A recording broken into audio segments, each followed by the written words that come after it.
Hello, everyone, and welcome to a new episode of the Nordic Football Podcast. You are with Steve Wyss and Jonathan Fadugba, and it's been some weeks. Jonathan, it's been kind of a mad start to the season. It's been a mad period in football, full stop, across the globe and in Europe. But we are back to talk some Allsvenskan, to talk some Eliteserien.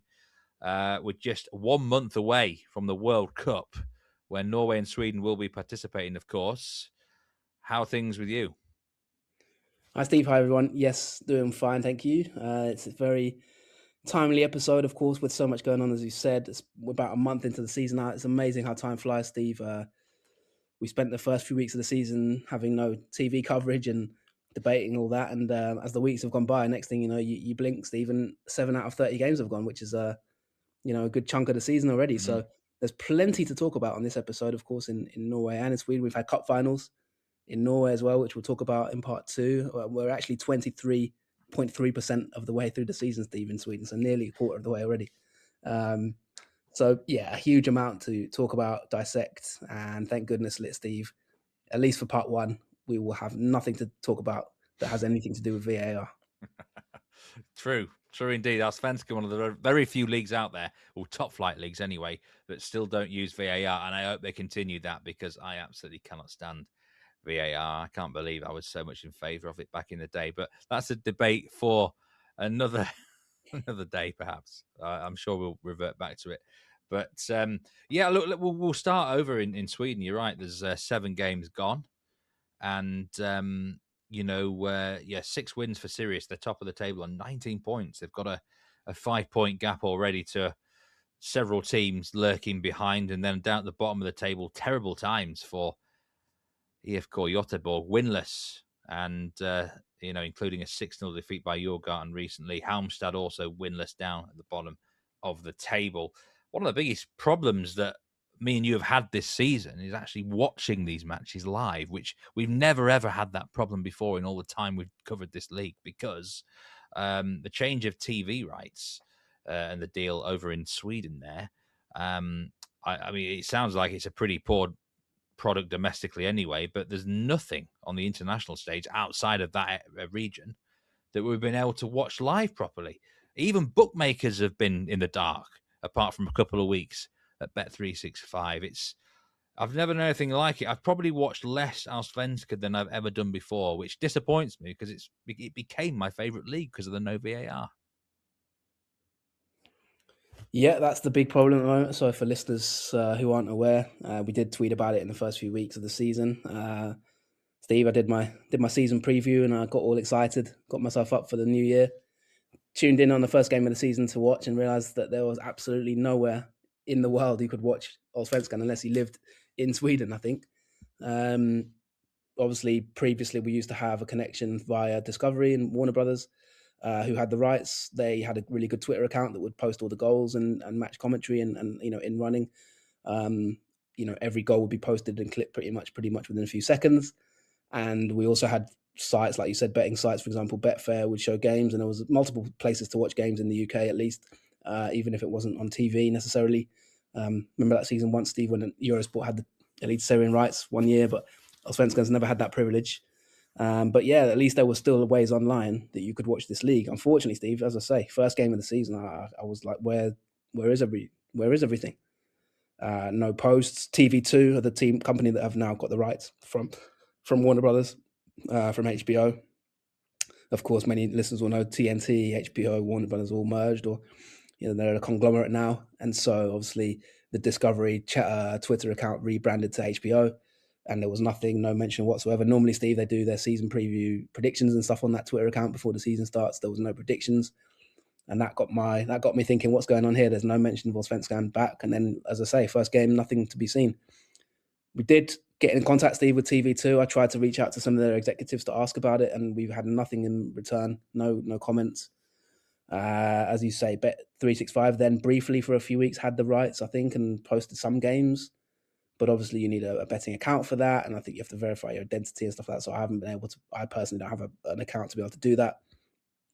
So unfortunately for the listener and for you, Steve, I'm a bit more out of the loop than I used to be. And we have to thank our partners, Wyscout Huddle, for the partnership we have, which allows us to sort of at least look back at some of the games and watch them in hindsight. But as far as live games goes, until someone can help us sort out a VPN, we've had a great response on X, Twitter at Nordic Foot Pod from a lot of listeners have sort of tweeted us with different solutions, streaming sites, and ways to look at ways to try and get a VPN maybe and log into a Swedish account. And someone said that you need a Swedish credit card, and there's been loads of different solutions put forward to us, but we haven't really been able to get to the bottom of that yet. And it did raise a question for me, Steve, which we did talk about just before we came on air. What is going on with TV broadcasting these days in football? Why is it, open question to broadcasters, why are you making life so difficult for the viewer?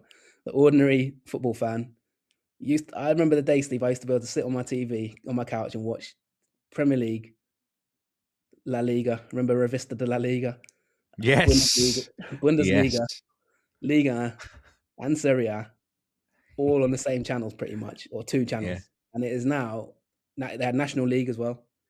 Now, Steve, it's like you've got DAZN to watch National League. You need Disney to watch La Liga and Premier Sports, because they split it between the two of them for some unknown reason. There's Liga is nowhere to be found on English TV anymore. You need HBO if you want to watch Italian football.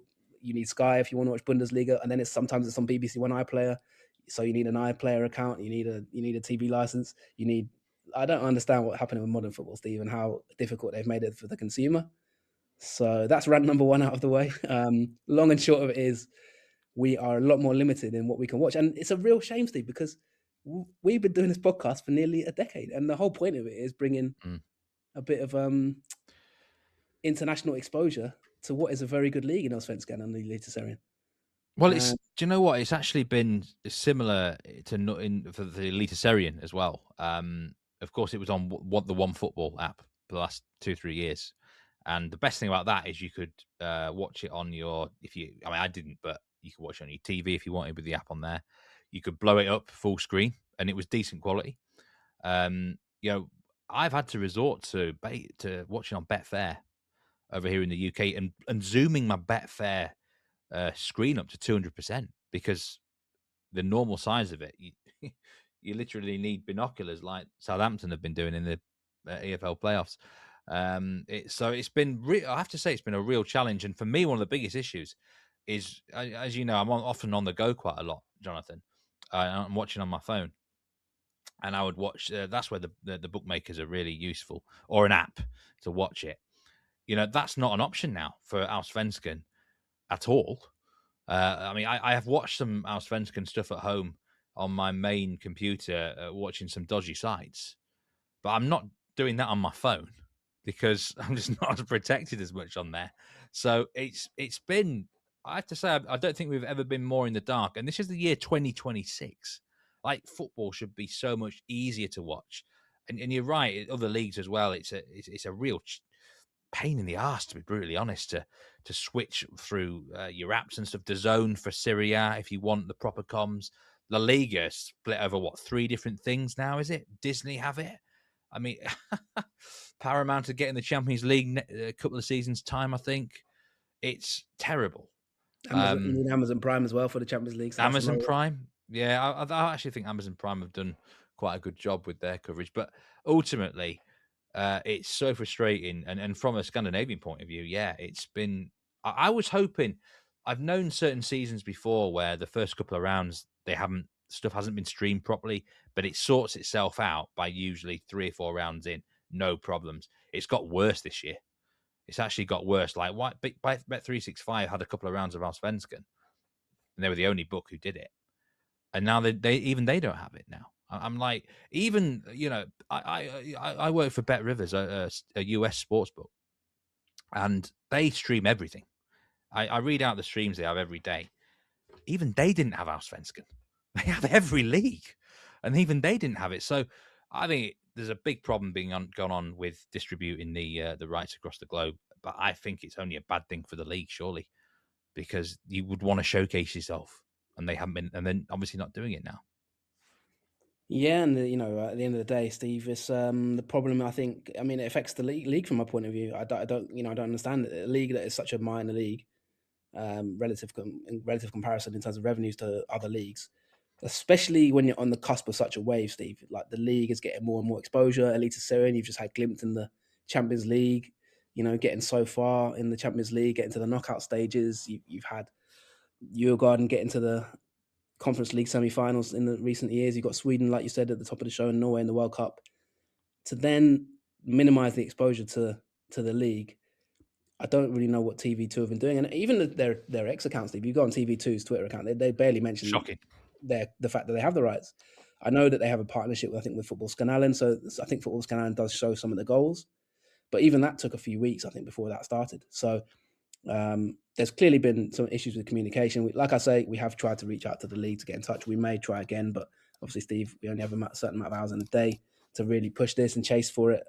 But it does put a bit of jeopardy of our coverage at the end of the day, because we can't offer as good a coverage as we used to be able to do. We cannot at this moment in time. So let's hope it changes. If anyone's listening who's got any influence at those companies or wants to help us get a streak, because I would even be happy to sort of cooperate with the league to, if they can get some passes, or if we can, I think we're doing quite a lot to give their product exposure over the past 10 years, 9 years, or whatever it's been. So I would like to think there's a way of partnering in some way, but let's see how it goes, Steve. So yeah, that is kind of rant number one out of the way. Obviously, we've got the VAR rant maybe later to come as well.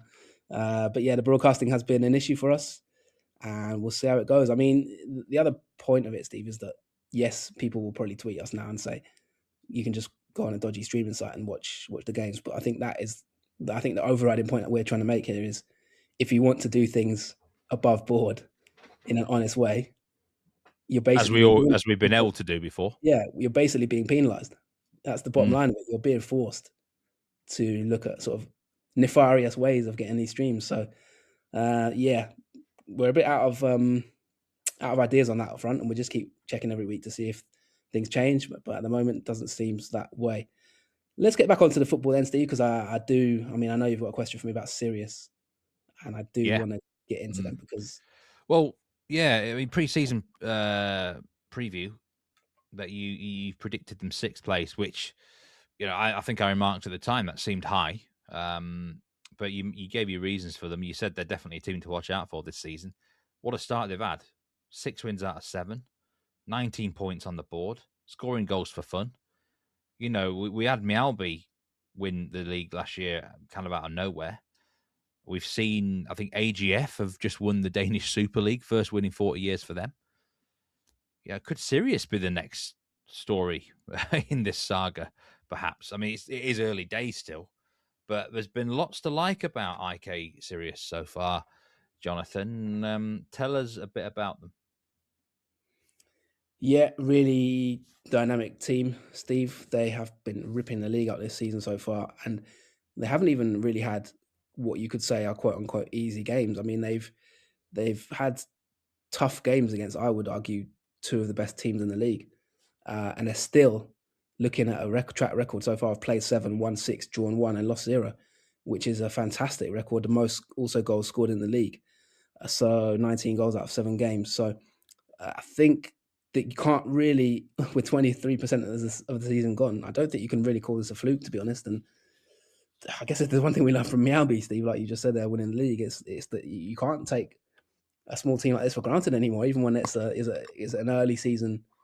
You only need an early season run to last a little bit longer, and next thing you know, you are in a legit title race.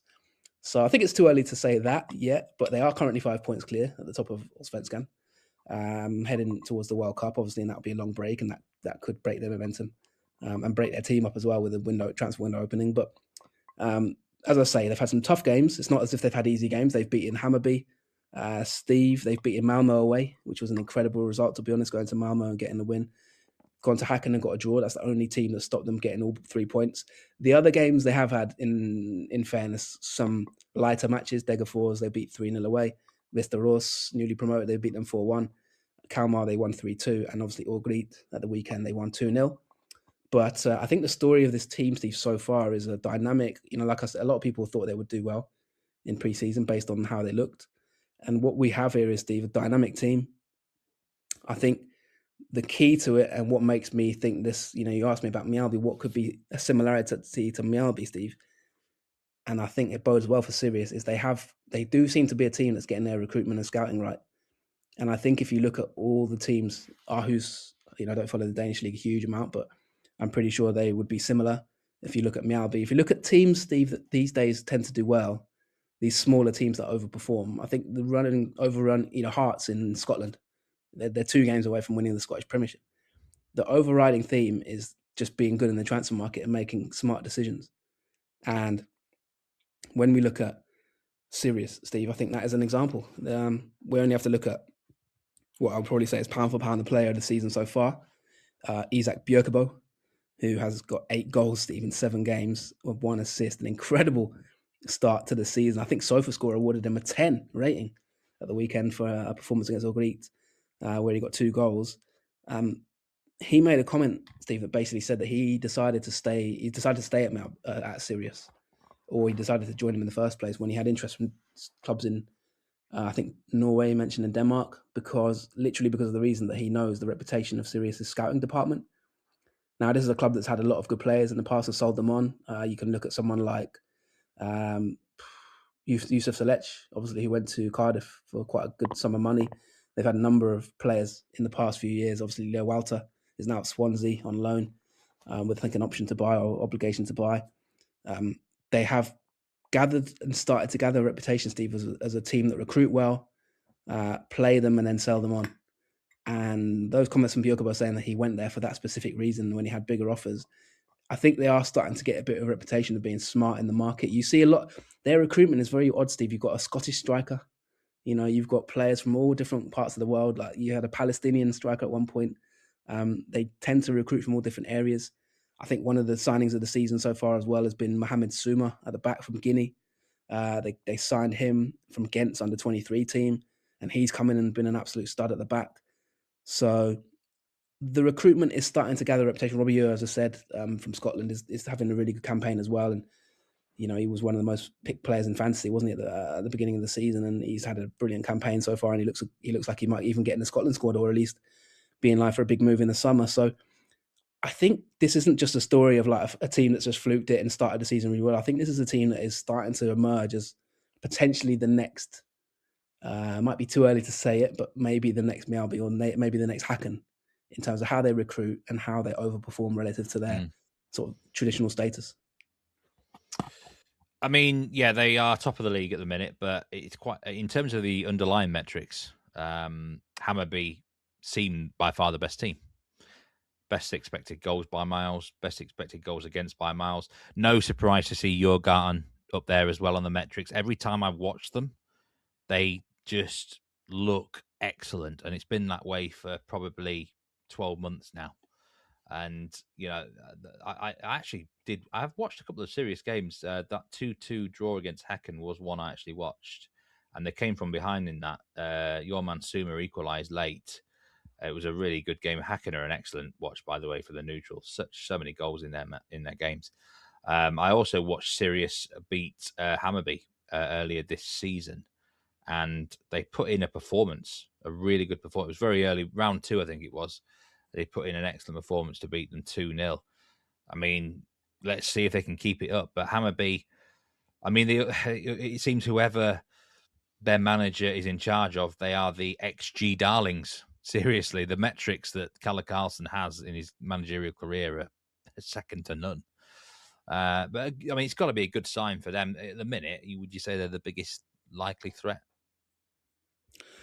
I would like to ask you what your source is for that metric, the expected goals. Oh, well, this is on Footy Stats for average expected goals per 90 minutes. Per 90, yeah, because our partners, Wyscout, we actually have it as, according to Wyscout, Sirius have the highest XG in the league, and Hammarby are third with 14.63. Djurgården 14.77 and Sirius 15.26. So, yeah, what they got Hammarby at? Hammarby 14.63. Interesting. What's the? I mean, what I will say is, right. So I'm going to work it out now. They've got Hammarby at 15.96 XG. Strange. Yeah, I But mean, the thing is, everyone there's so many out there like expected goals metrics now. There's and everyone's different. It's a very subjective opinion. It's a bit like VAR, Jonathan. It becomes very yeah, subjective of what percentage of an XG. it's a really good point, and I think it plays into the TV debate. I think FBref got shut down, didn't they?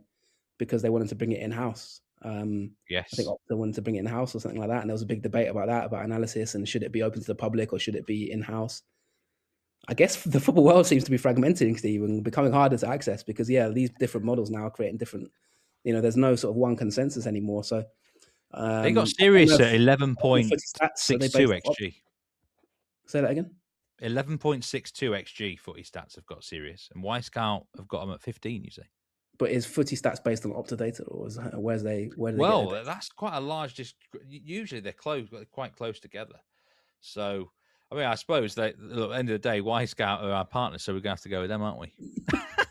Yeah, I mean, but that is a big discrepancy. So one of them's got it wrong, or unless if we average it We're out gonna in the have to middle, go with them. Yeah, yeah, unless that's there's a an mistake interesting one. somewhere. That's a debate for Yeah. another day, I guess. But whichever way you slice it, Steve, I guess the one thing you can say is that, although unless you might tell me differently from footy stats, but Hammarby have the best ball possession in the league. Sirius have the best expected goals against, according to our partners, Y Scout. So, See, footy stats have got Hammerby is clearly the best expected goals against as well. Maybe footy stats have got something against Sirius. Like this has never happened. I don't think there's ever been such a large discrepancy. Normally, when we talk about XGs, to be fair, I might reference if I'm a different site, and you might reference someone else, and we're usually not ever going to argue. But this is probably the first time it's ever happened where yeah, someone is miles out than the other. But okay, so Sirius, they're doing it on the field, they're doing it on the metrics. that's a strange one. Can they keep it up, Jonathan? That's the big question.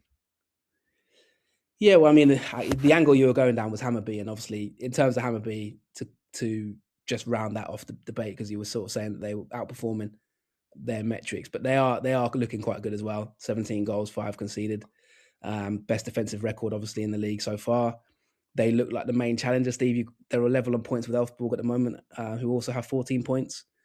But a 5-point gap is starting to open up, and Hammerby, obviously, in recent games, they've not wobbled, but they've picked up a couple of draws, and like we say, they lost that game against Sirius. So they've got a cup final this weekend, Steve. By the time you listen to this, probably might have even been played in a couple of days' time, before the weekend. So that is a big game against Mjällby, Swedish Cup final, and then they've got a game against Malmo at home.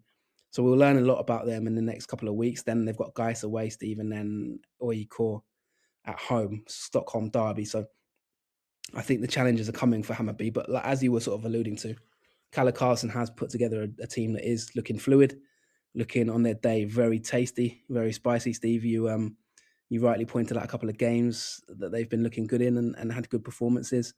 They beat Albury to 8-1, Steve, in April, which was an unbelievable result.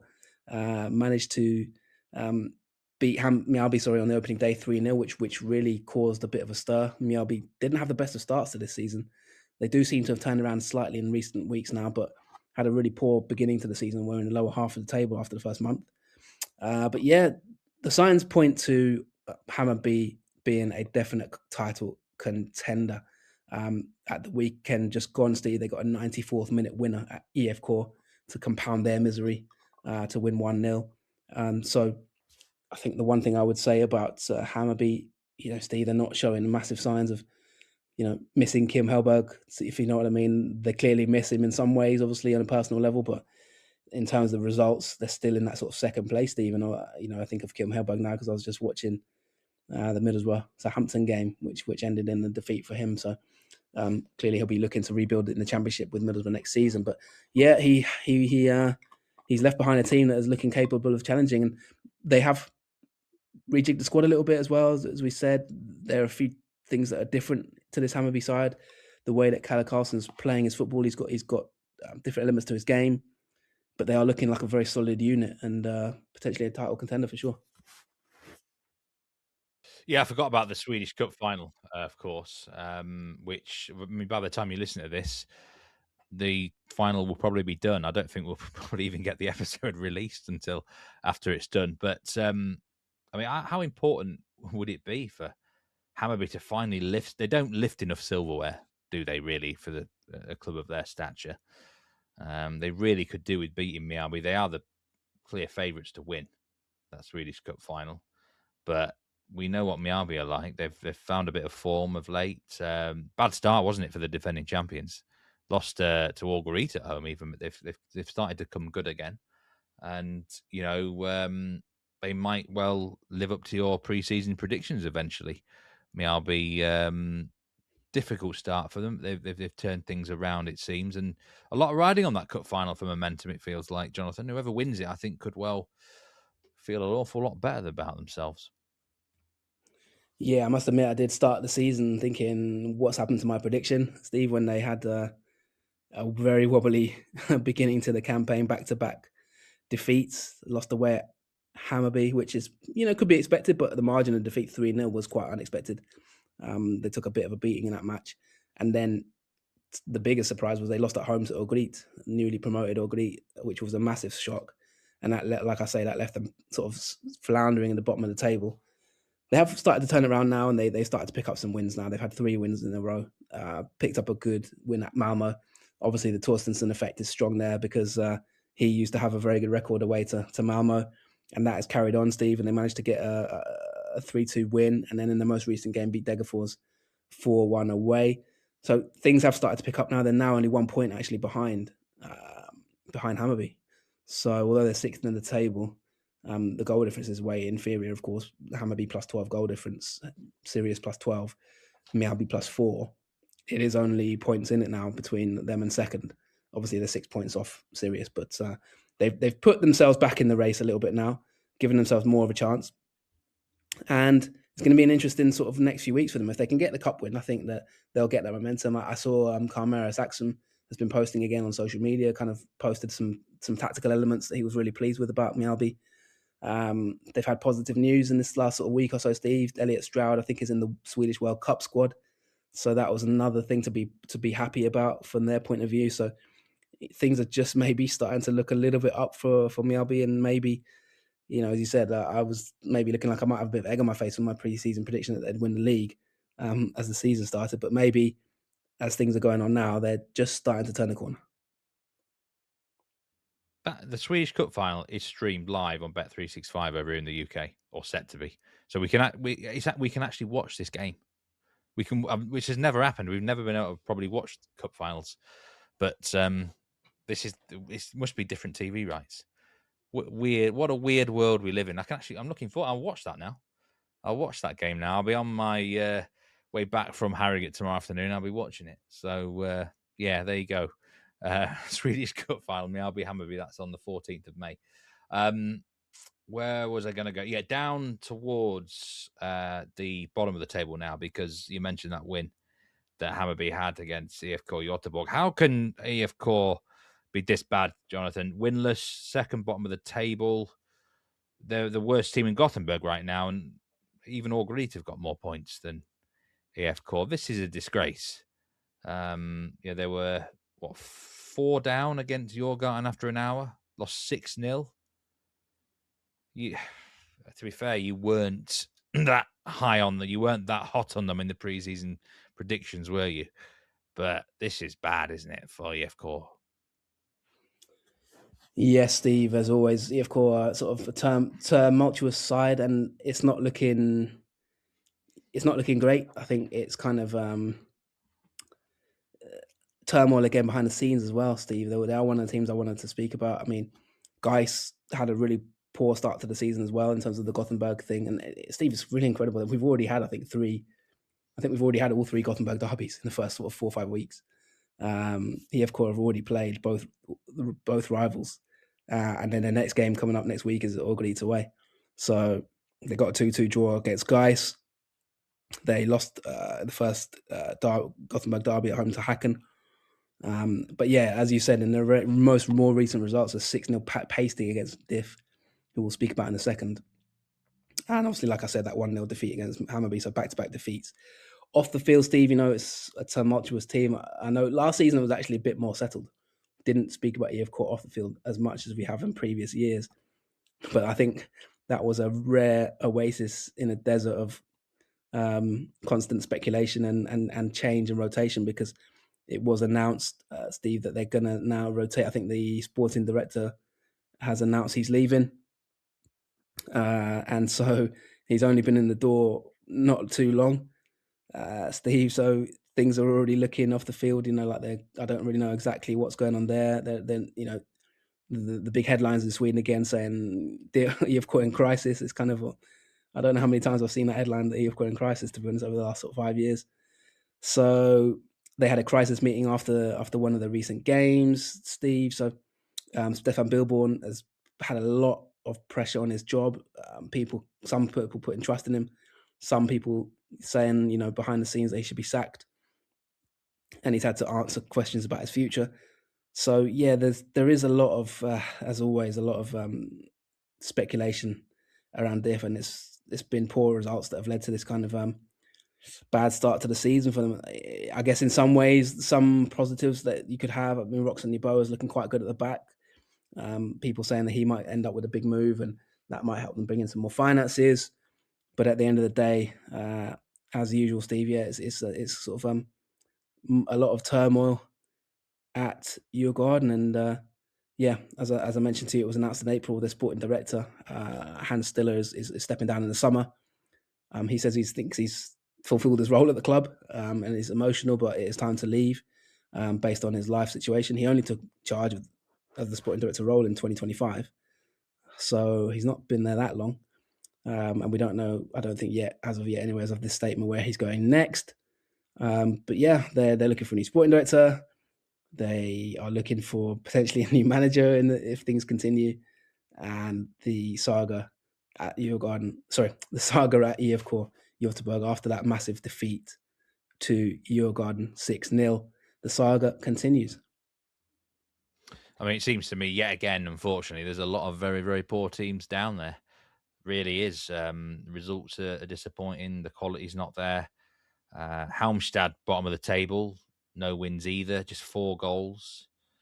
They've changed their manager, Jonathan. They're looking for a big change in that department, and we might end up with a season where quite a few managers get replaced in those bottom 5-6 teams. But Halmstad, it feels like they've been flirting with relegation for quite some time, and well, maybe this is the year they end up going down the trap door. But it's unlike them to actually change their manager this quickly, isn't it?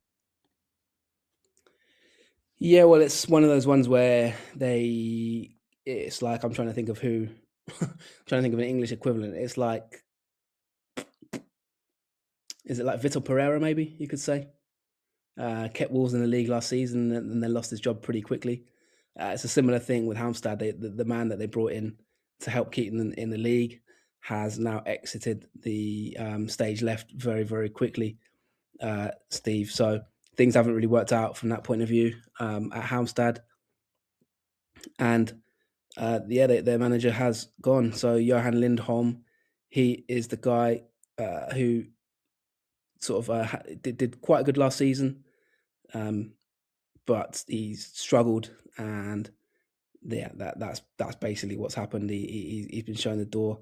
They have brought in a manager, Stuart Baxter, who is back at Hampstead after 35 years, a veteran coach, and he's got a bit of a track record there. So yes, they haven't really been very good this season. Normally they do, like you've just said there, they normally give more time. They're normally a bit more patient, but yeah, it doesn't seem like they've had too much patience this season, given the sort of poor results they've had. They fired Johan Lindholm after just 6 rounds. So the chairman of the club, Pelle Nilsson, came out and said a new voice is needed. So clearly, sort of maybe things had fallen apart behind the scenes in terms of relationships. Haven't won a game this season. It's only them and EFK are the only 2 teams this season, Steve, after 7 rounds to not win a game. So 2 points, 2 draws and 5 defeats, 4 goals scored in 7. It is quite grim for them. But as I say, Lindholm did sort of come in and keep the team up last year. And according to Pelle Nielsen, he worked to implement a new sporting strategy, but clearly that sporting strategy has either been fulfilled or it's been discarded, and he left after the 3-1 defeat against Bromma. So as a team, I think they're, you mentioned there may be a lack of quality in the league down the bottom of the table. I think they do lack a bit of quality. So I think forever whoever gets the job, I know Baxter is I think he's an interim coach, to be honest.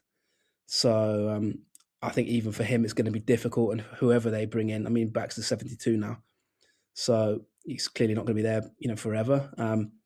But whoever, I think his most recent coaching was Boa Vista in 2025.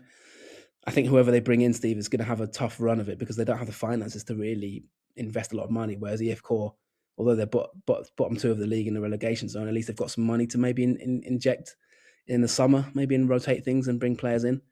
Halmstad aren't going to be able to do that, so I think they are up against it. I mean, if you look at the table, I know you only need a few results to go your way and things can change, but they're already, if you look at it, Steve, 6 points behind, Degerfors, 6 points behind Västerås, two sort of favourites to be down the low ends of the table, 3 points behind Örgryte, 5 points behind Kalmar. They are up against it already. So as we approach a quarter point of the season, they're going to have to get cracking with Stuart Baxter. So yeah, the other team I think down the bottom maybe that you could look at is Örgryte. Obviously, their return to Allsvenskan, a fantastic club, historic club.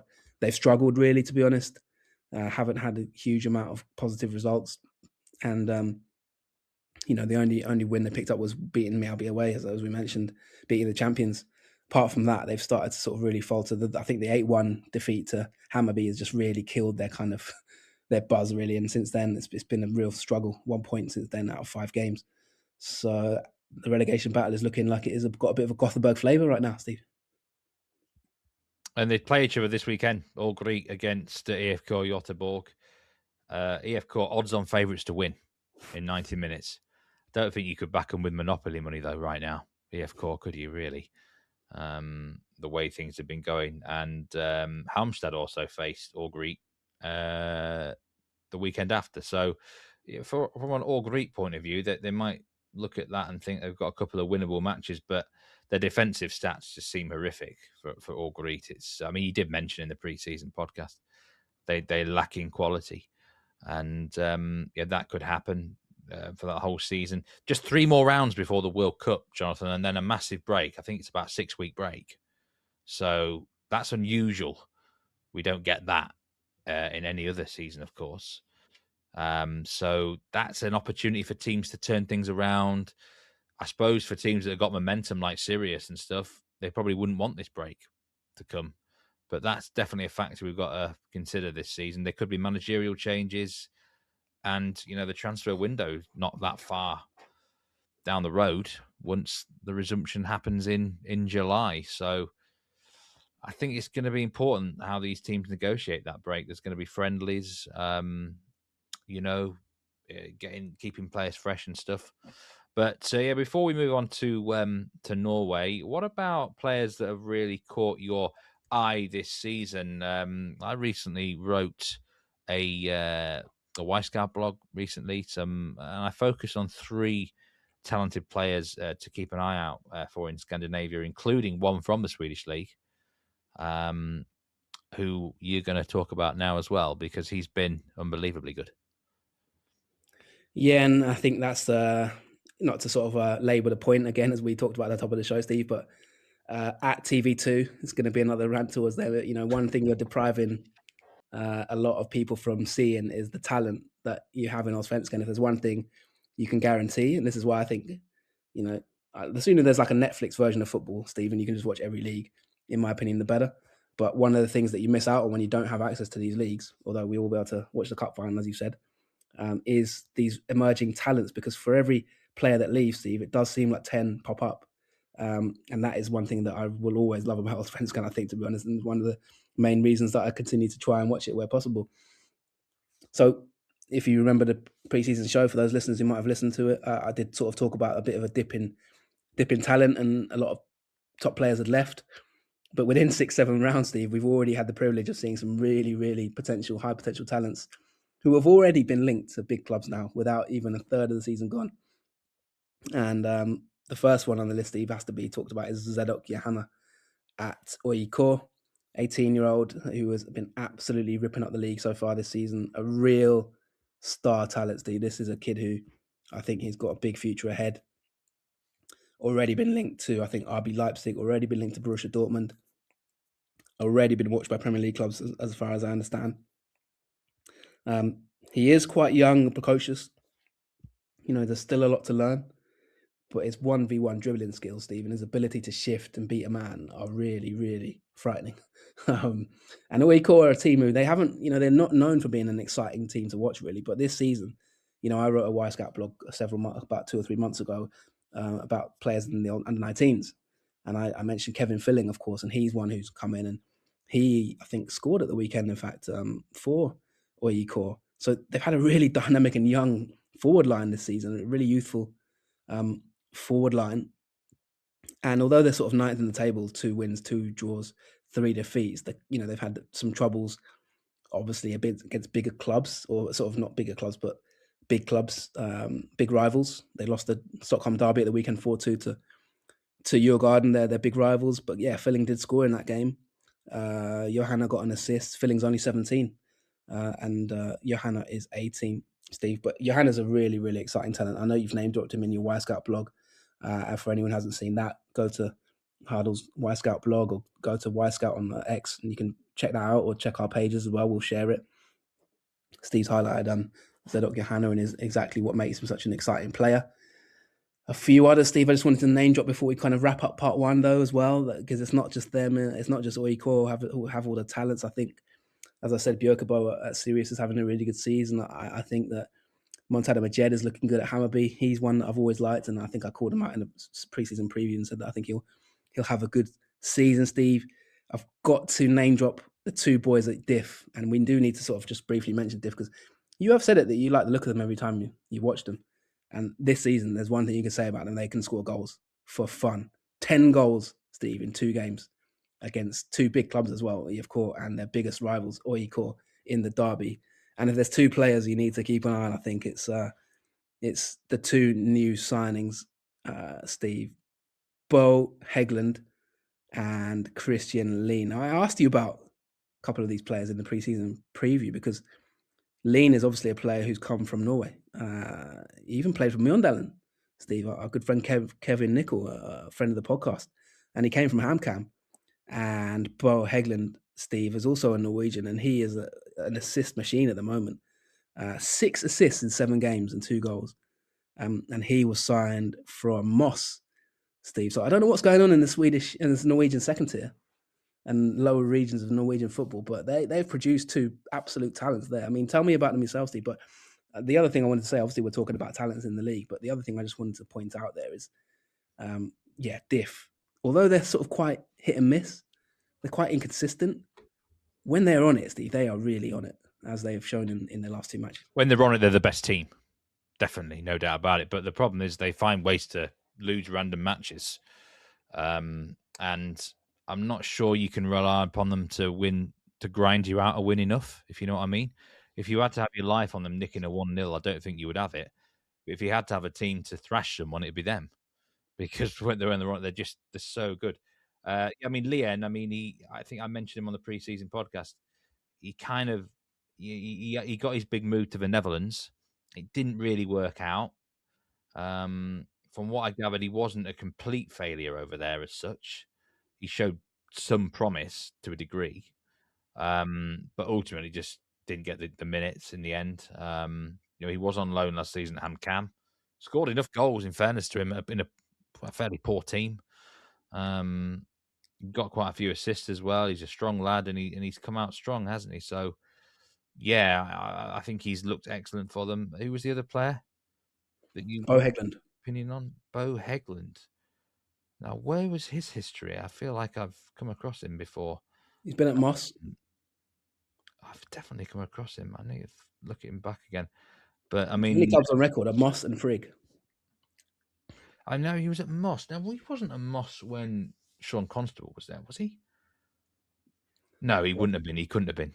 I can't text him at this time of night, but he might have been. No, I mean, it was after that. I think it was after that time, but it's definitely a name that I've come across before, and I can't think where the hell I come across him. It wouldn't have well, the been. one thing I can say is they have struck up a serious partnership, Lean and Hegland at Diff. I mean, they're both new signings and they've really hit the ground running. Yeah, So, in terms of talents, Johanna, Hegland, Lean, I think Robbie Ure is a good talent as well. Björkebo. There is still, as always, Steve, in Allsvenskan, a nearly $1 huge. million for him. They spent nearly $1 million on a Obos League game player. That's a lot of money for that, isn't it? Really. So, but Paying at the off so minute, far. It's good looks a scouting. really good. I think they're a dark horse, Jurgen, and but it's just they need to grind. There's certain matches where you can't impose yourself, can you, all the time, and you've got to find a way to win or find a way not to lose. I think that if they could solve that, then they're definitely a dark horse. There's quite a few good teams, really, in the league. Hecken, I said then, they're a great watch. Mjällby are stalking. I mean, Elfsborg are up there. I can't see Elfsborg staying up there based on what I've seen this season, but fair play to them so far. Yeah, top end of the division's quite good. The bottom end of the division's awful. It's a real Jekyll and Hyde, isn't it? Is Allsvenskan at the minute. And before we wrap up part one, I just want to sort of, obviously, do go and check out that blog on Y Scout, Steve. You can have more details about it. The other lad that I just want to mention, because we haven't talked about them in this show as well, a bit of a shout out to Theodor Lundberg at Malmo, 17-year-old left back, who has played also midfield, and he has looked quite good as well. So there is a lot of sort of under 18 talent at the moment. Charlie Pavey at Oyeko as well, the son of the legendary Alfie Pavey.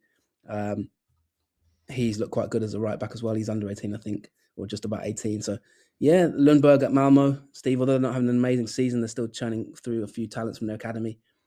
Very exciting players to watch at this moment in time in the league. So, TB2, if you're listening, get your games international rights sorted out so we can watch them a bit more. 100%. That's what we hope. And we hope you join us in part 2 of this episode, where we're going to talk about Eliteserien and the Norwegian Cup final, which we know the winner of that now. So see you very soon.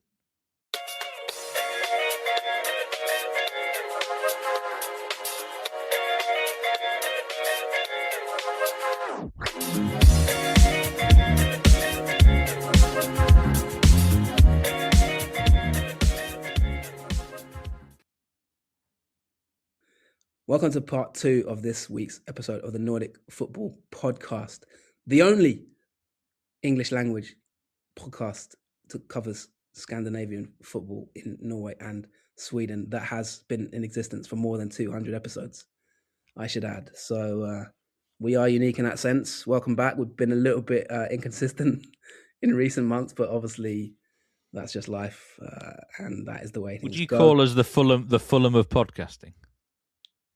I'm going to leave that to the listener. Some will be more kind, some might be less kind. So I'm not going to judge us. But yeah, for consistency, Steve, we'll probably be about as consistent as PGMOL. But let me bite my tongue on that particular subject. Norway, Steve, where there is VAR. And I am delighted about this because we've caught you just when not only are my boys Christensen solidly mid-table looking good, we also have at the top of the league a very surprising team who I know you've already pointed out is based on games played, so I know you've already got your excuses in, but a side that you kind of in the past have been critical of at times. You've pointed to XG.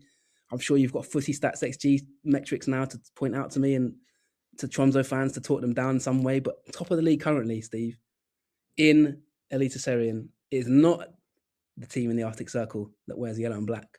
It's a different team in the Arctic Circle, Steve. So take it away. Let's get into the top team.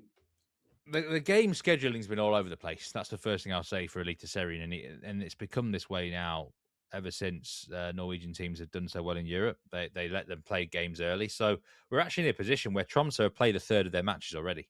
10 matches played, and they're top of the league on 23 points.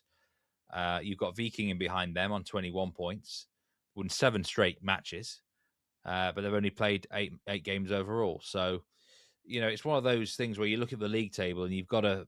It's hard to factor in to a certain degree because there's certain teams have played less Some have played more. Tromsø, though, I've got to say, and I think I messaged you, I think after like week 2 or 3, didn't I? That I said they looked a very, very serious team. And there's been moments this year that this is probably the best version of Tromsø I've ever seen. And it's not just on the field. I think the metrics off the field are probably the best they've ever been too. As per usual, they are overachieving. Surprise, surprise. They always seem to overachieve on the metrics, but not by as much this season. That they're pretty legit, third best expected goals. I've not had that. I've not seen Tromsø at that level. This is per match, by the way, per 90 minutes. It'd be kind of unfair to compare expected goals overall. And, as per usual, they're right up there in the expected goals against table as well. So definitely the best version that I've seen of them. The one blotch was a shocking defeat, though. 5-0 at home to Brann, which came absolutely out of nowhere, really. There was no sign of it coming, but it was a midweek game. And I've noticed that their performances in the midweek fixtures have not been as good that they've had. And that concerns me going forward because they're going to have European qualifiers to negotiate this summer. So long-term down the line, that is definitely some stumbling blocks for Tromsø. But at the moment, apart from that 5-0 defeat, I can't really criticise them, Jonathan. And it's not often that I've been able to say that. I think they're a serious outfit. I think they're going to win a medal. And they're even a dark horse for the title.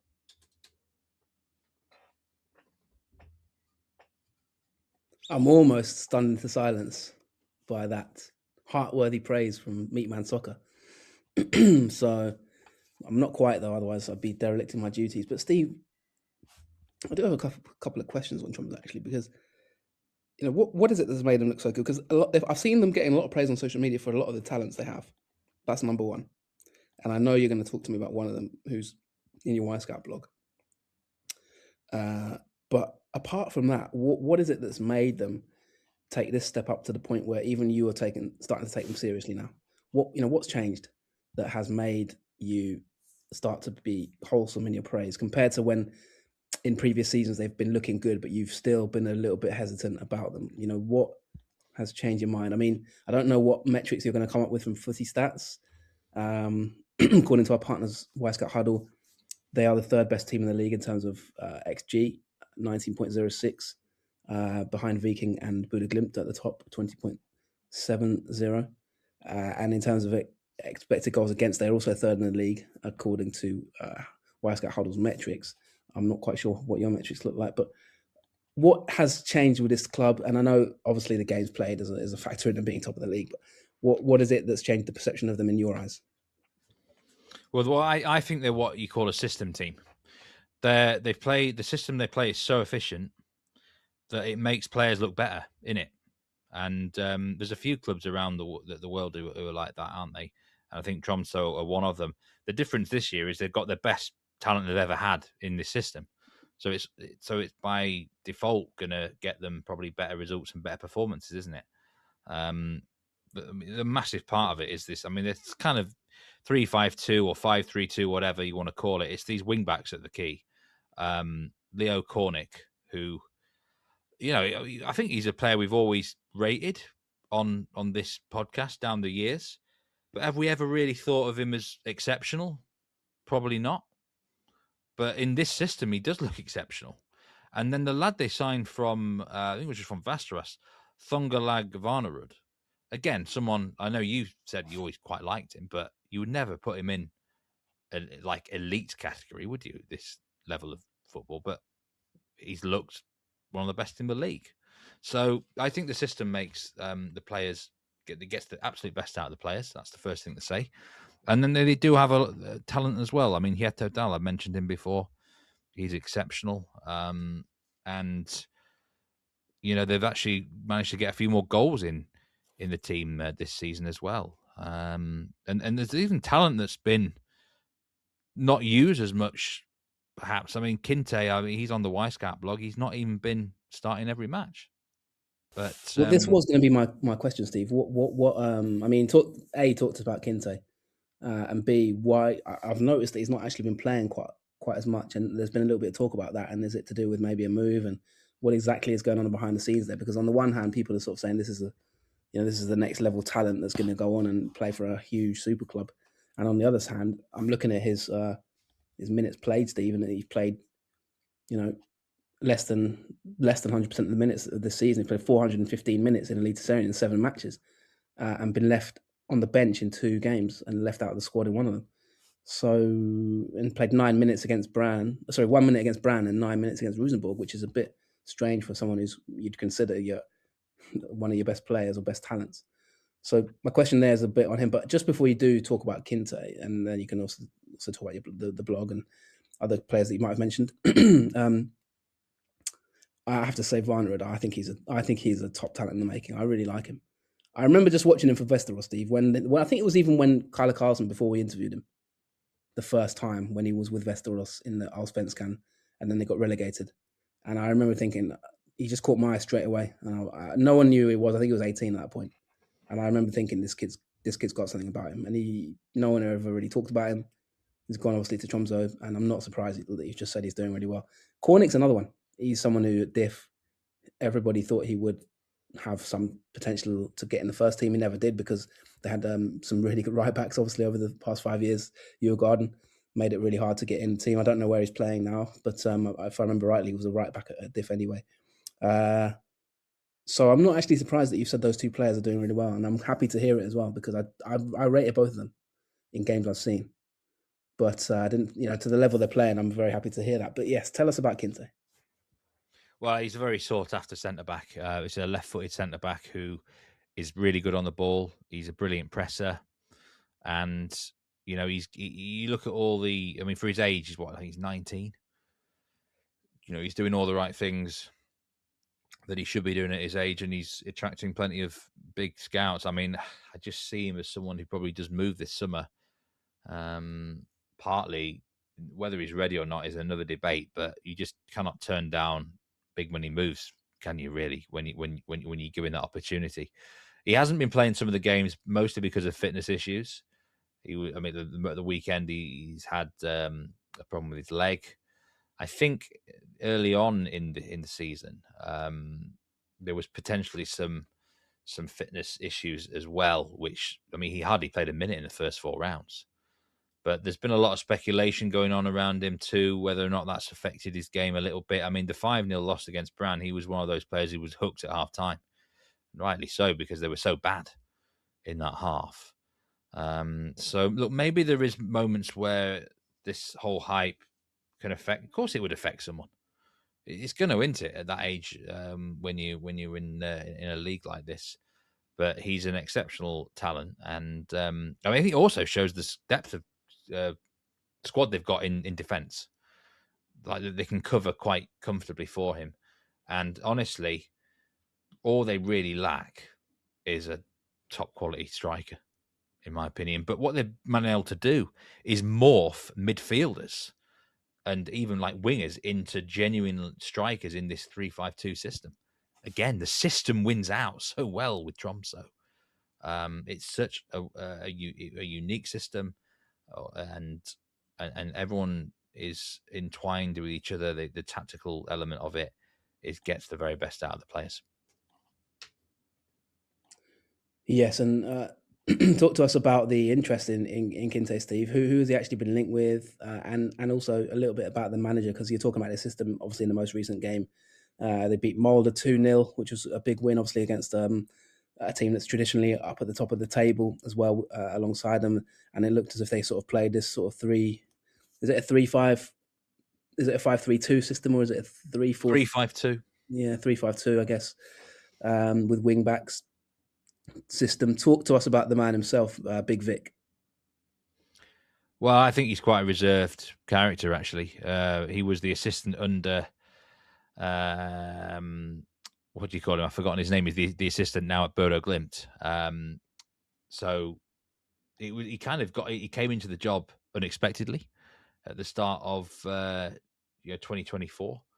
He had been the assistant there for 3 years.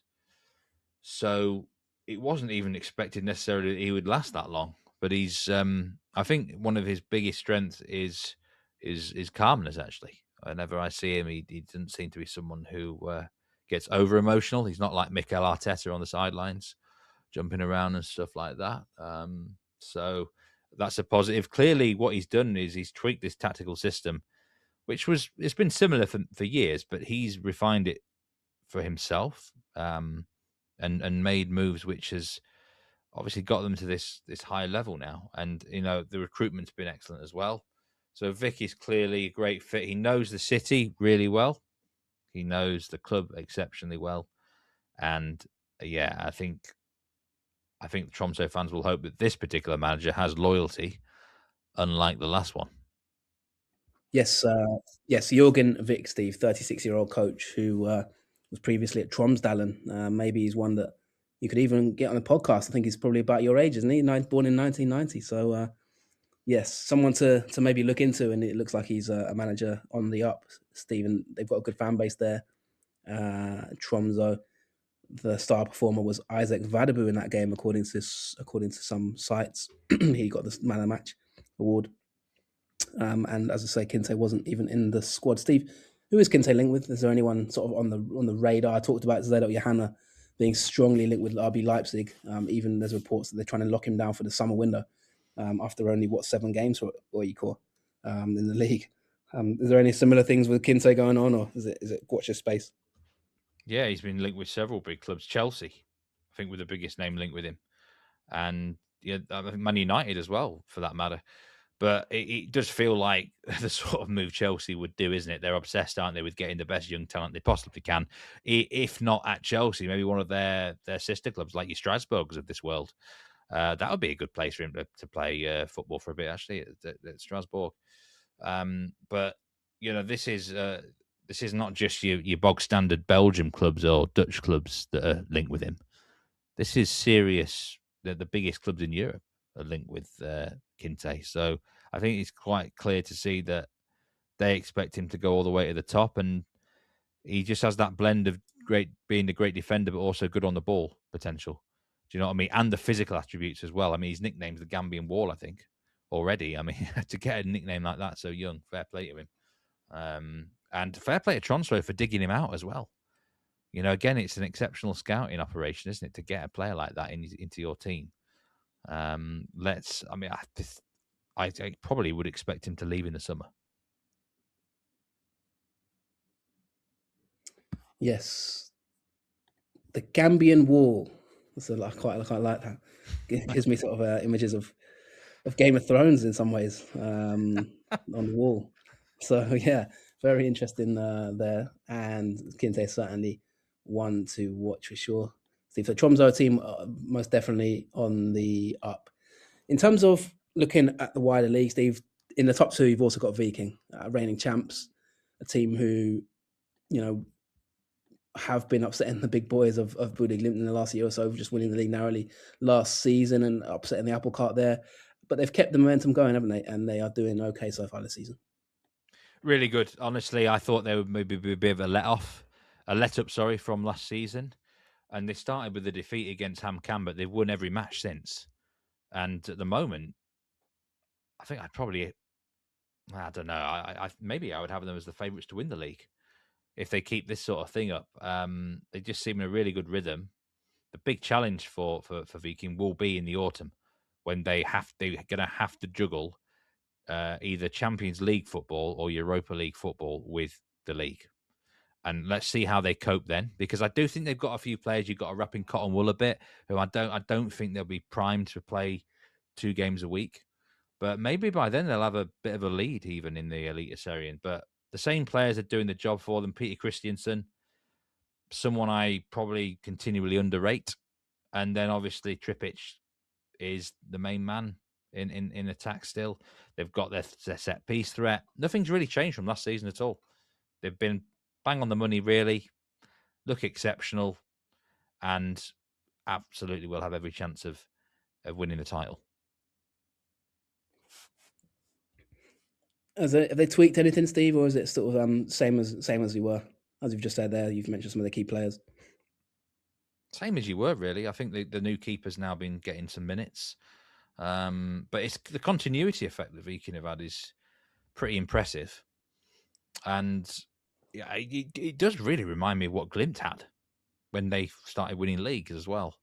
There's a great feeling at the club, and they've managed to keep sort of. The thing is, sometimes once you've climbed a mountain, you can let up a bit, can't you? You've achieved what you wanted to do.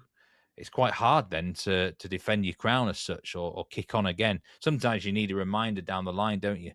But this lot have just kept going, and I think I don't think they'll want this break to come either.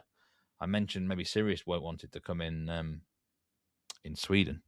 I mean, there's still 4 rounds, I think 3.5 rounds before the World Cup.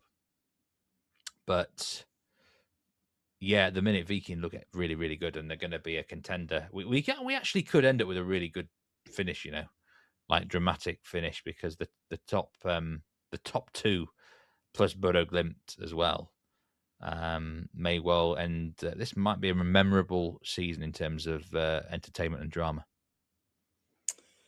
Yeah, it's going to be interesting to see how sort of the World Cup break affects the momentum of both leagues, I think, and that could, how much that determines things for these teams who are performing well. How do they get disrupted with the transfer window? How do they get disrupted with the long break? All those factors are going to be very interesting to see how they play out, Steve. In terms of Viking, you mentioned Zlatko Tripic there. He really is just on absolute beast mode, isn't he? 8 games, 9 assists, a bit like Bjerkebo at Sirius, and 2 goals as well to throw into the mix. So Tripic, absolute stud, even though he's 33 years old. Class performer as always, Stephen, a central figure in their title win of last season after that long drought without a league championship, similar to the clubs that you mentioned like Aarhus and Mjällby. Steve, Viking back in the headlights. Norwegian Cup. Let's get into that before we get into some managerial departures, because there's been a cup final. Yeah, Bodo Glimt have won the Norwegian Cup on penalties against Brann. And this is a competition they've been trying to win for years. They've had several failures in finals, but they finally managed to get over the line. It was a dramatic game. It went, I mean, Brann were, 4 minutes away from actually winning the Norwegian Cup, but there was a late equaliser from Bodo Glimt. It was Ola Brynhildsen, I do believe, who got on the score sheet. And it was 2-2 in regulation. Bodo Glimt led early, but Brann turned it around by half time. Brynhildsen equalised with 4 minutes to go, and then we went to extra time. It looked like Glimt were going to win it in extra time. Helmerson scored with 10 minutes to go, but a very late penalty from Saltvedt equalised for Brann. So 3-3 after extra time. What a barnstorming game. And then Glimt won on penalties. Saltvedt missed the first penalty then in the shootout for Brann. He just scored in regulation. Missed the first penalty. Glimt were faultless. And eventually, Marcus Haaland missed the 4th penalty for Brann. And I think, was it 4-2 on penalties? So the hero was, again, Nikita Haikin. There's been a lot of talk about him with his nationality and whether he's going to be eligible for the national team in this World Cup. But it was his day, and I mentioned him before. He was such an underrated player for Glimt down the years. He gets them over the line. It was a real grind for Glimt just to get to this final. They needed extra time to beat KFUM Oslo in the semi-finals. They've played so many matches already this season, including the Champions League. And at times, they just don't look like they've got anything left in their tank. They've had to really focus on this final. They lost against Molde in the last league game, and I reckon they were looking ahead. But they've got over the line. I think they were desperate to win this bit of trophy, this bit of silverware, which has been eluding them. Because you look back, don't you? You look back in eras in time, and I think they'd have been really disappointed not to have won the Norwegian Cup in their dominant era. So it's a real box that they wanted to tick. And even if they don't go win the league this season, at least they can say they won the Norwegian Cup, something they've wanted to do for a long time. And credit Brann as well, by the way. They put up a great game. They were close to winning it, and Brann have found some really good form after a difficult start to the season. But it was Glimt's time, and it was Nikita Haikin's time. Yeah, Haikin, a top performer. We spoke about him in the Champions League, and it's good to see him getting his flowers. I've got 2 questions for you on Glimt, Steve. You've just said there they could go without winning the league again because they won the cup. Would not winning the league 2 seasons. Well, I'll start with the first question. How are they recovering from that Champions League run? Has it taken a toll? Which it sounds like you said you've alluded to there. To what extent has it taken a toll, and what have they done to sort of recover from that? As the manager tweaked anything? Has Kit Knutsen had to give them a rest or anything like that? Or had to change his approach in some ways, or has there been a bit of a hangover from that amazing Champions League run? And the second question would be, if they didn't win the league this season, because you just mentioned there that there's a chance that they could just take the cup and that's a good season for them, would 2 years without a title constitute a crisis for Buda Glimt now? Are they at the level that 2 years without a league title would be almost a bit of a failure? Possibly a little bit. I mean, the budget they've got is obviously going to be a lot, the prize money that they've won and the player sales they've had. But I mean, they got look, they lost to Sporting badly, didn't they? Sporting really ripped them apart in that Champions League, and I think there was a hangover. The big hangover, actually, they lost at Viking 5-0, round number 4. It was only their second league game of the season. Now, I kind of expected Glimt to go to Viking and show and kind of teach them a lesson a bit and show them who's boss. You know where I'm coming from. Knock down the defending champions a little bit here. But it was the other way around. Viking, it was almost as if, Glimt were the team with a big target on their back, and Viking were obsessed about beating them. So, I mean, credit Viking for that performance, but Glimt did not turn up whatsoever. Lost 5-0 defensively all over the place. They've been a bit unconvincing in some other games as well. I mean, they drew at Sarpsborg. They could have lost that. They should have conceded more goals. Ground past K from Oslo in the cup. They've just lost to Molde. There've been a couple of good performances in there as well, but I mean, some of their wins have only been against Arlesund at home and Start at home, and Christiansen. It's not anything too much to write home about. So they've not been that convincing. They look like a team that could do with a break, and the World Cup will give them that chance. They've got some tough games to come before that. They've got Tromsø at home on the 16th of May this weekend. They've got a Brann at home as well. They're going to possibly rejuvenated Rosenborg. This is before the World Cup break. So they've got some big games, and they need to get as many points as they can on the board. I do think they'll come strong in the second half of the season because they know how to negotiate the European matches better than probably what the Viking can or what Tromsø can. That's a real bonus for them. If Aston Villa win the Europa League, I think Glimt will come in at a later stage of qualifying as well. That will really help them. So Glimt are massive Villa fans in the Europa League final. But it's not all bad, obviously. They've just won the Norwegian Cup as well. And I think ultimately, you mentioned what's defined as a sort of a failure of a season. I think the first thing you've got to do for any big club, right, no matter what league you're in the world, win something, right? Win something. Because that's what you look back and that's what you remember, right? You don't remember the second place finishes. You don't remember the runners-up finishes. You don't remember how many cup finals you make. Winning. And I think that they've got a silverware in the bag, and I think that's a real boost for them.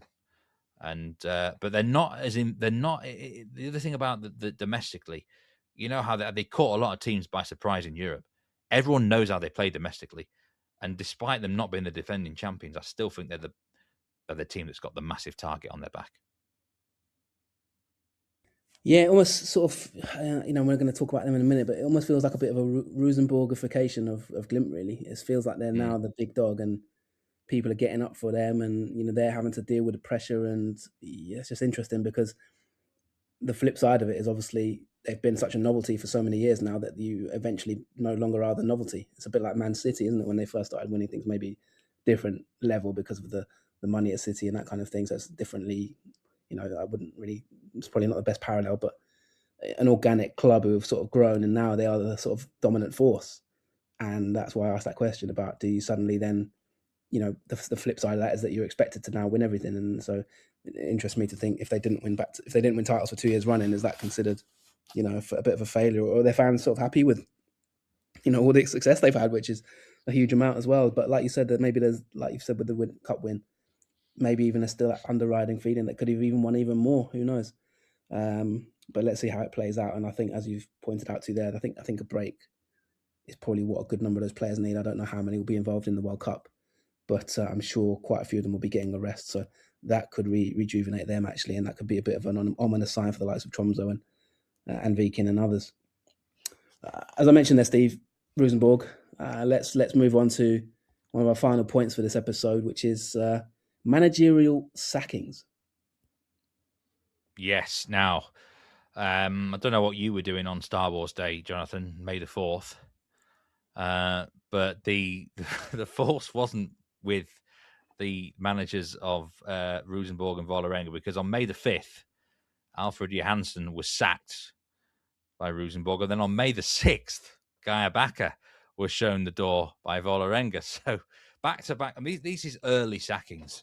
You know, was there one season there was hardly any managerial displacements, if any at all. I mean, there was like one resignation and that was it. You know, to get 2 sacks so early at big clubs is serious news. So I think we'll start with Rosenborg, because they just had such a bad start to proceedings. You know, it wasn't so much necessarily the lack of wins that they were having. It was just, I think the performances were flat and poor, not offering much really. They seemed to be not having much energy and life about them. So I think Johansson, they wanted to give him a long-term project. And there were, I've said before, I liked Johansson. I liked what he was doing. But ultimately, Rosenborg said that the results on the field were not matching the ambitions of the club. So they agreed to the termination of Alfred Johansson's contract. And they've brought in, at the minute, as a caretaker, Alexander Tettey, former player for Rennes as well, I think, in France. You remember him. Legend at Norwich. Yeah. So he's the caretaker. And he started with a win. Had a good win actually against Lillestrøm 2-0 out of nowhere. So what a legend he is, Tettey. Yeah, I've not heard that real, for a long time. Absolute legend. Yeah, I think it's a pretty good hire really for sort of caretaker. You can't not respect him, right? But I don't know whether the problem it was the manager or the players or the sort of the club as a whole. Maybe everyone just needed a complete kick up the arse, because they can't start feeling sorry for themselves too much. Because, I mean, at the point of he was sacked, Rosenborg were in the relegation zone. I mean, I know things haven't been great for them in recent years, but we've never talked about them in the relegation zone before. Well, that's where they were. So that just shows you how serious it got, and I think that's why they had to act. I remember there was one season where you did, I think you even almost named the episode about, is there a chance they could go down? And we kind of laughed at even the idea that they could be anywhere near the relegation zone. So, yeah, Steve, obviously we did have the technical director, didn't we, about just over a year ago now on the podcast of Rosenborg, and he talked up the manager there that you just mentioned quite a lot. So what has actually happened there in terms of what's contributed to his downfall? Is it a poor squad? Is it his management? I mean, I know it's always a mixture of A and B and C, but what's been the overriding contributing factor to this breakdown that's led to him losing his job? Because I thought he was quite a highly rated manager, and I appreciate the results. You know, they're 13th in the table, so that would be the easiest, obvious answer. But what else? What are the factors that have contributed to this? Because 8 games, 5 goals, 11 conceded, lost 50% of their matches. I think the biggest problem has been the lack of goals, but also the lack of chances that they created. I mean, on the expected goals chart on Footy Stats, the second worst team, which, I mean, that's absurd. This is Rosenborg we're talking about. It can't be that bad. So I think that's where the manager does have to take a little bit of responsibility, because ultimately, all right, players are the ones who convert or miss chances, but it's up to him to provide systems and tactics and ways to get those goal scoring opportunities, really, isn't it? So I think that's where they have to. It's interesting that obviously Rosenborg have always been a 4-3-3 club mostly. Tettey came in, he went 4-4-2 first match, 2 up top, and they scored. Both of them scored, the 2 strikers. Now, I'm not saying 4-4-2 is the answer, but I've seen 4-4-2 make a return to a lot of clubs in the big leagues this season. It's not that bad a formation, you know. It does get you chances, it gets you corners, and maybe, I'd say, everyone just kind of needed this shake up a little bit. But the lack of goals had been the biggest issue. But both strikers have scored in the most recent match in a 4-4-2 formation. So I think that's a problem.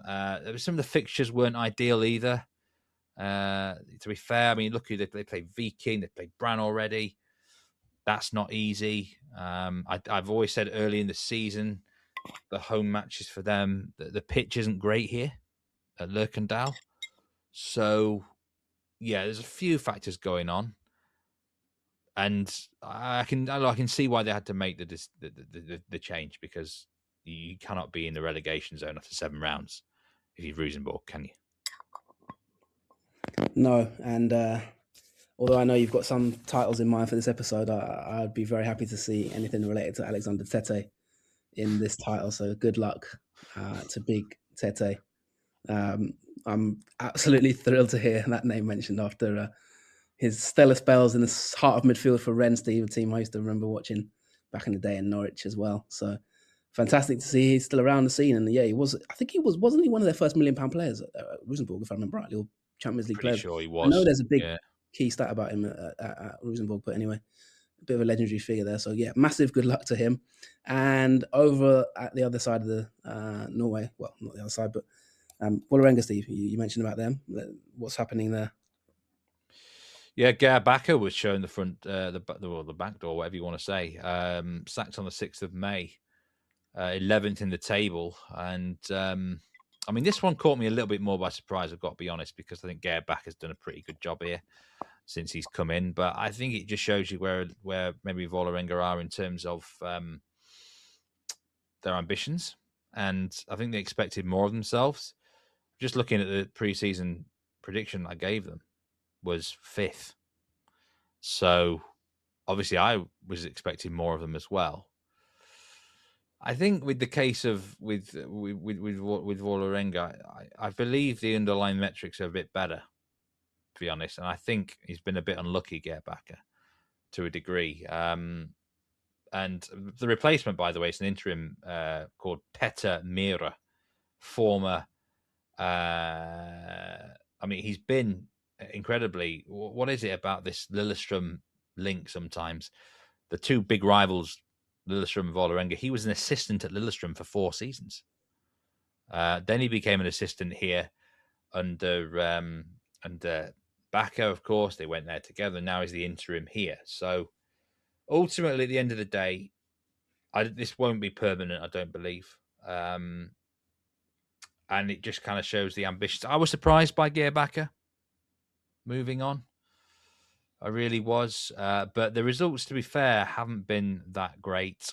I watched the first match since the manager got sacked. It was a match, one of the few I watched at the weekend. They lost at HamKam 1-0, and I thought they shouldn't have lost it, really. They had enough chances. They had enough opportunities, but they couldn't convert them. And I think that's the issue. They're probably not converting enough of their chances into goals. That if they can solve that, but it looks like they're creating enough opportunities. So I expect them to end up probably comfortably mid-table. But yeah, end of an era. Geir Bakker, famously, that tifo, I can never get that tifo out of my head. That was revealed in a Lillestrøm Vålerenga game a couple of years ago. Where will he end up now? Let's wait and see. I still think there's a very good manager in Geir Bakker. Yeah, it's one you've always been quite praiseworthy of. So, yeah, big changes in Norway. Steve, let's wrap it up. I don't know if there's any other players. You know, I did sort of name drop a few talents that we've had the privilege of seeing or not seeing, TV2 hashtag, in the season so far. Is anyone else you want to give a shout out to in Norway before we wrap up? Well, I suppose I'd better give a shout out to the other player on the blog that I writ about, and that is a player at Vålerenga, funnily enough, and that is Philip Tordalsen. And I think there's a player in this lad. I really do. I think from a technical perspective, he's one of the best prospects out there. He's just got that flair about him, ability on the ball. If he can just sort of refine his decision making a little bit more, I think he's going to be excellent. And they need him to perform a bit here in the next few matches before the World Cup break. You know, let's get them. They need to get themselves clear of any sort of imminent danger, And I think this is one of the players that can help them do it, because he's a real class act, before potentially being in that shop window in the summer. So it was a really enjoyable blog that I did for Wyscout on this edition. And I got really into it, especially with Johanna. I think he's absolutely exceptional there. The talent is absolutely continuing to build up in these leagues. And we go back to the point at the top of the show. I think it deserves more of a worldwide audience. They need to get the UK viewers, the US viewers, eyes on these leagues, because there's some great talent. So let's sort it out. We need we need the leagues to sort it out, especially Allsvenskan, because there's some great watches. Absolutely, and we'll leave it there. Fantastic blog from you, Steve. Go to Wyscout Huddle to check it out. You can find us on Twitter at Nordic Footpod. You can also find us on the Patreon. We have been slacking on Patreon a bit in general, so we do apologise. Maybe we are the Fulham of podcasts. That's a bit slack. We certainly have been slacking on. You've left me a bit depressed with that one. I mean, can we not at least beat Brentford or something? Mind you, Fulham aren't bad on their day, so yeah, maybe they're a bit like us. Yeah, maybe you've nailed it. So yeah, but thanks a lot for listening. Obviously, like I say, if you do want to contribute, and it's essentially buying us a coffee every now and then for our contributions, helps us keep running the show. But I appreciate probably they haven't done much to earn it at this point, so that's gone a bit quiet, the Patreon. But yeah, you can follow us on Twitter at Nordic Football. You can find me at JF Football. You can find you at Meatman Soccer. We will be back before the World Cup, I expect, Steve, hopefully. And if you've got any questions as well, you can find us on YouTube, on the YouTube Nordic Football podcast page. The season previews are still there if you want to go back and sort of listen to our pre-season predictions and match them against how we are 7 rounds in. But for now, that'll be all. Steve, thank you very much. And I shall see you soon, I imagine. Thank you, everyone. Yeah, we'll be back soon, hopefully. And, hopefully back during the World Cup as well. At least we can watch those games, right? So there's lots to look forward to. Take care, everyone. See you next time on NFP.